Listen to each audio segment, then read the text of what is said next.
Первыми спикер парламента Валерий Кварчи принял делегацию из Чечни. Приветствуя гостей, спикер выразил уверенность в нерушимости дружественных отношений между двумя республиками. В наше время, в новейшей истории, между Чечней и Абхазией сложились очень совершенно братские, дружественные, союзные отношения.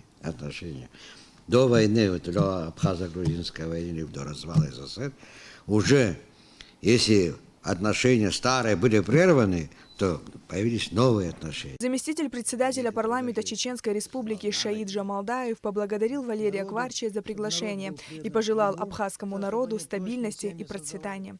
Мы признательны. Если бы даже не пригласили, мы бы, наверное, приехали. Спасибо за приглашение.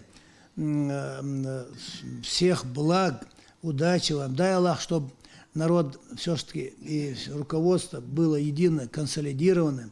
Дай Аллах, чтобы у вас все было благополучно. Мы это говорим искренне, мы за этот народ, за это государство переживаем.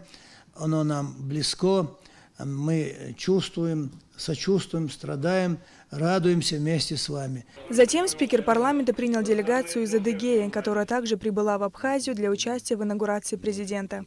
Сегодня действительно у вас очень замечательное мероприятие, от которого, наверное, сегодня оно уже произошло, но вступая в должность президента, мы вот стоим рядышком, как говорится, глава республики Адыгея Мурат Карибович Кумпилов, говорит, ну самое, что ни на есть теплое, я вот приветственный адрес передал, там теплейшие слова брату, говорит, сегодня коллеги, говорит, вот в этом послании сказаны очень теплейшие слова сегодня, и, конечно же, и народу Абхазии.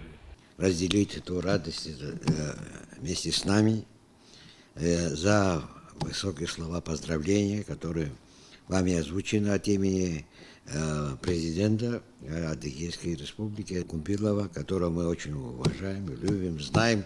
Не раз он нас посещал.